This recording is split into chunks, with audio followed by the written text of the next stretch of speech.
Bienvenue sur cette enquête exclusive. Aujourd'hui, nous plongeons au cœur d'une polémique qui secoue le Burkina Faso et qui pourrait bien changer la donne dans ce pays en crise. Le 1er avril 2025, le gouvernement militaire au pouvoir a publié une liste explosive, 32 personnes recherchées pour association de malfaiteurs en relation avec une entreprise terroriste. À première vue, une opération contre le terrorisme qui gangrène le pays depuis des années. Mais en y regardant de plus près, cette liste soulève une tempête de questions. Des chefs djihadistes y côtoient, des journalistes, des activistes, des anciens responsables politiques. Que se passe-t-il vraiment au Burkina Faso? Sommes-nous face à une lutte légitime contre la terreur ou à une dérive autoritaire qui menace les libertés fondamentales? Restez avec nous, car ce que vous allez découvrir risque de vous surprendre. Pour comprendre cette affaire, il faut remonter le fil d'une histoire complexe. Depuis 2015, le Burkina Faso est en proie à une violence incessante. Des groupes djihadistes liés à Al-Qaïda et à l'État islamique sèment la terreur, attaquant militaires et civils sans distinction. Des villages entiers sont rasés, des milliers de personnes déplacées, et le chaos semble s'installer durablement. Face à cette crise, un coup d'État militaire en septembre 2022 a porté au pouvoir une junte dirigée par le capitaine Ibrahim Traoré. Promettant de restaurer la sécurité, ce jeune officier de 36 ans incarne pour certains l'espoir d'un renouveau. Mais pour d'autres, son régime glisse dangereusement vers une répression tous azimuts. Et cette liste du 1er avril 2025 pourrait bien être la preuve ultime de cette bascule. Commençons par le haut de cette liste. Sans surprise, elle met en lumière des figures majeures du djihadisme burkinabé. En pole position, Jeffer Dicko, 50 ans, chef d'Ansarul Islam, un groupe affilié à Al-Qaïda. Depuis la mort de son frère, Malam Dicko, tué en 2017, Jeffer a repris le flambeau avec une brutalité sans égale. Sa tête est mise à prix depuis 2023 pour 175 millions de FCFA, soit environ 265 000 €. C'est un homme traqué, un symbole de la menace qui pèse sur le pays. Mais il n'est pas seul. Dicko Amadoun, surnommé Poulkotou, Boli Oumarou Idrissa, alias Oumi, ou encore Dicko Amadou Abou, tous sont des leaders djihadistes notoires, responsables d'attaques sanglantes qui ont coûté la vie à des centaines de Burkinabés. Ces noms ne surprennent personne. Depuis une décennie, ces groupes intensifient leurs opérations, profitant de la porosité des frontières et de l'instabilité régionale pour étendre leur emprise. Sur ce point, la junte semble dans son rôle, traquer ceux qui plongent le pays dans le chaos. Mais voici où l'histoire prend un tournant inattendu. Car si cette liste s'arrêtait aux djihadistes, elle passerait presque inaperçue. Or, elle va bien plus loin. Et c'est là que les choses deviennent troublantes. Parmi les 32 noms, on trouve des profils qui n'ont rien à voir avec les Kalachnikovs ou les camps d'entraînement djihadistes. Abdoulaye Bari et Newton Ahmed Bari, par exemple. Ces deux hommes ne sont pas des combattants, mais des journalistes, anciens présidents de la Commission électorale nationale indépendante.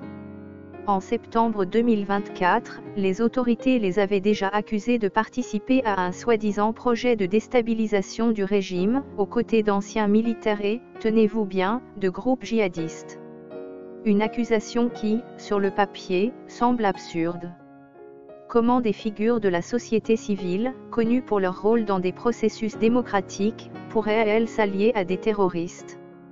Pourtant, leur visage figure sur ce trombinoscope officiel, publié sur la page Facebook du ministère de la Sécurité. Et ce n'est pas tout. 5 lanceurs d'alerte et cyberactivistes en exil, Naïm Touré, Aminata Raskor, Koulibaly Oumar, Meksan Somé et Bari Alassane sont aussi dans le collimateur. Ces voix critiques, souvent exilées hors du Burkina pour leur sécurité, n'ont cessé de dénoncer les abus du pouvoir militaire. Via les réseaux sociaux, ils alertent sur les disparitions forcées, les arrestations arbitraires et la gestion opaque de la crise sécuritaire. Pour le régime, ces critiques sont apparemment devenues intolérables.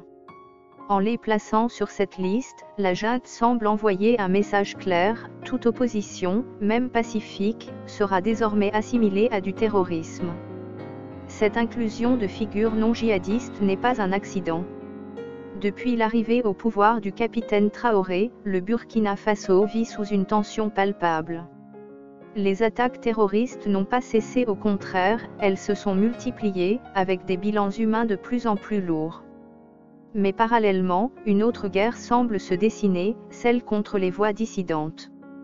Les enlèvements de militants et de journalistes se sont multipliés depuis 2022. Des cas documentés par des ONG comme Human Rights Watch parlent de disparitions forcées, de personnes arrêtées sans mandat, souvent en pleine nuit, et dont on perd la trace. Cette liste du 1er avril ne fait qu'officialiser une tendance qui couve depuis des mois. La junte utilise la lutte contre le terrorisme comme un prétexte pour museler ses opposants. Prenez l'exemple de Diallo Ahmed Aziz, ancien député maire de Dahori, ou du lieutenant-colonel Dassanou Oba Romeo, ex-commandant des forces spéciales radiées de l'armée il y a un an. Ces noms évoquent des parcours politiques ou militaires, pas des profils de terroristes. Pourtant, ils sont aujourd'hui traqués au même titre que Jeffer Dicko.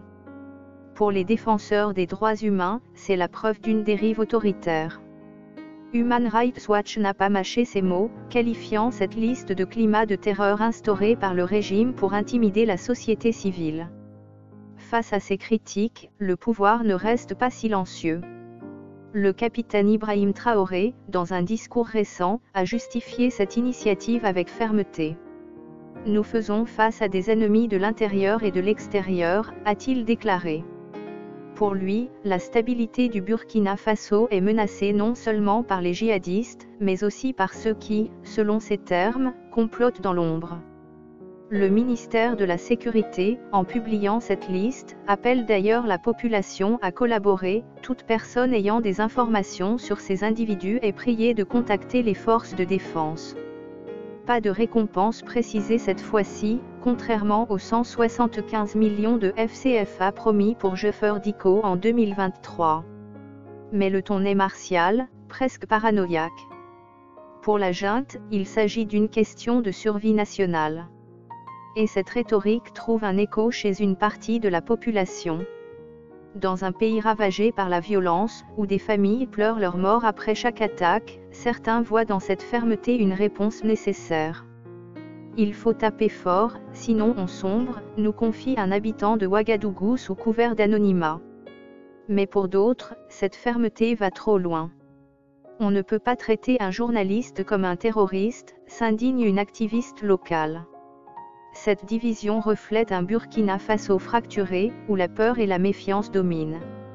Alors, que retenir de cette affaire ?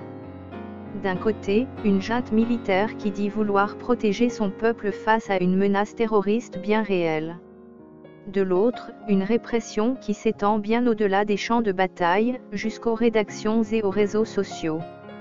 Le Burkina Faso est à un tournant. Cette liste de 32 noms n'est pas qu'un avis de recherche, c'est un miroir tendu à un pays en crise, où la frontière entre sécurité et dictature devient floue. Qu'en pensez-vous ? La junte va-t-elle trop loin, ou est-ce le prix à payer pour la stabilité ? Laissez vos avis en commentaire, abonnez-vous pour ne rien rater de nos enquêtes, et partagez cette vidéo pour que la vérité circule. À très bientôt pour décrypter le monde avec vous.